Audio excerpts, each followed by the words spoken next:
ಸರ್ಕಾರಿ ಶಾಲೆಯ ಜಾಗದ ವಿಚಾರವಾಗಿ ತಗಾದೆ ತೆಗೆದು ಬೀಗ ಹಾಕೊಂಡು ಹೋಗ್ಬಿಟ್ಟಿದಂತಹ ವ್ಯಕ್ತಿ. ಇದೇ ವಿಚಾರವಾಗಿ ಮಕ್ಕಳು ಬಹಳ ಅಸಮಾಧಾನವನ್ನು ವ್ಯಕ್ತಪಡಿಸಿದರು. ಮಕ್ಕಳು ತರಗತಿಗಳಿಗೆ ಹಾಜರಾಗಬೇಕಾಗಿತ್ತು, ಆದರೆ ಬಿಸಿಲಲ್ಲಿ ಅವರು ನಿಲ್ಲುವಂತಹ ಪರಿಸ್ಥಿತಿಯನ್ನು ಆ ವ್ಯಕ್ತಿ ನಿರ್ಮಾಣ ಮಾಡಿದ್ದ.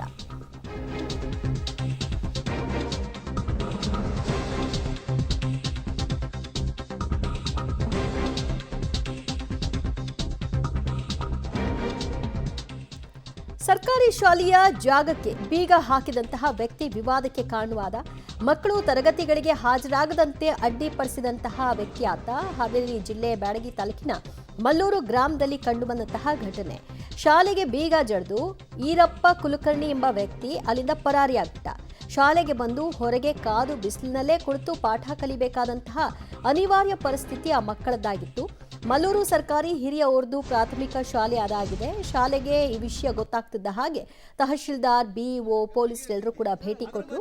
ಇದೀಗ ಸರ್ವೆ ಮಾಡಿಸಿ ಸಮಸ್ಯೆಯನ್ನ ಬಗೆಹರಿಸ್ತೀವಿ ಅಂತ ಭರವಸೆಯನ್ನ ಕೊಟ್ಟಿದ್ದಾರೆ.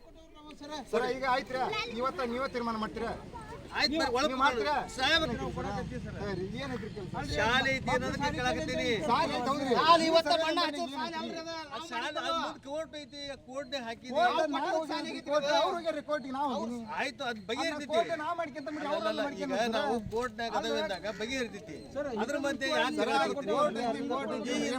ಹೇಳಿದಾಗ ಸಹಕಾರ ಕೊಟ್ಟಿರಿ. ಈಗ ಆಯ್ತು, ನೀವೇ ತೀರ್ಮಾನ ಮಾಡ್ತೀರಾ? ರೆವೆನ್ಯೂ ಬಗ್ಗೆ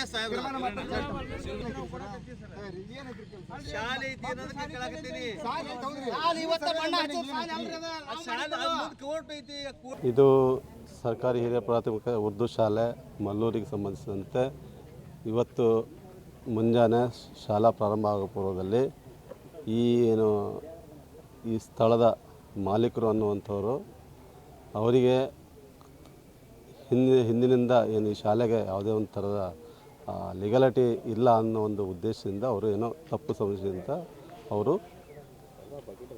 ಗೇಟಿಗೆ ಬೀಗವನ್ನು ಕೂಡಿಸಿ ಮಕ್ಕಳನ್ನು ಹೊರಗಡೆ ನಿಲ್ಲುವಾಗೆ ಮಾಡಿದ್ದಾರೆ. ಯಾವುದು ಸರ್ಕಾರಿ ಕರ್ತವ್ಯವನ್ನು ಮಾಡಲಿಕ್ಕೆ ಅಡ್ಡಿ ಮಾಡಿದ್ದಾರೆ.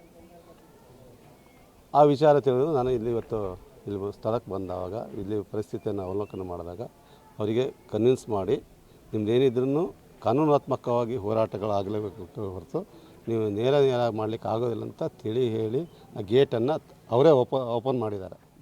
ಗೊತ್ತಾಯ್ತಾ? ಈಗ ಇಷ್ಟೊತ್ತು ನಮ್ಮ ಜೊತೆಗೆ ಅವರು ವೀರಣ್ಣವರು ಸರ್ ನಮ್ಮೂರಾಗ ಇಲ್ಲೇ ಮುಸ್ಲಿಮ್ಸ್ ಸಮಾಂಗದವ್ರು ನಮಗೆ ಭಾಳ ಅನ್ಯಾಯ ಮಾಡಾಯ್ತಾರೆ ಸರ್.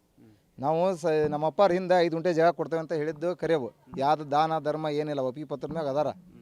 ಆಮೇಲೆ 5 ಗುಂಟೆ ಅಂತಂದು ನಮ್ಮ ಅಪ್ಪಗೆ ಏನೇ ನೌಕರಿ ಕೊಡಿಸ್ತೀನಿ, ಮನೆ ಕಟ್ಟಿಸ್ಕೊಡ್ತೀನಿ ಇವು ಅಂತಂದು ಹೇಳಿ ಸಾಲಿ ಕಟ್ಟಕ್ಕೆ ಚಲೋ ಮಾಡಿದಾರೆ.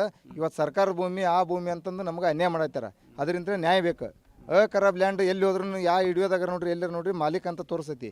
ಇವತ್ತು ನಾವು ಮಾಲೀಕರ, ಇವತ್ತು ನಾವು ಸಾಲಿಯನ್ನು ಕೆಡಿಸ್ಬೇಕು ಅಂತ ಏನು ನಿಂತಿಲ್ಲ. ನಮ್ದು ಏಟೈತಿ ದಾನ ಕೊಡ್ತೇವೆ ಅಂತಲೇ ಹೇಳೀವಿ. ಅವ್ರು ಮಾಡ್ಕೊಂಡು ಬಿಡೋದು ಅವ್ರದ್ದು.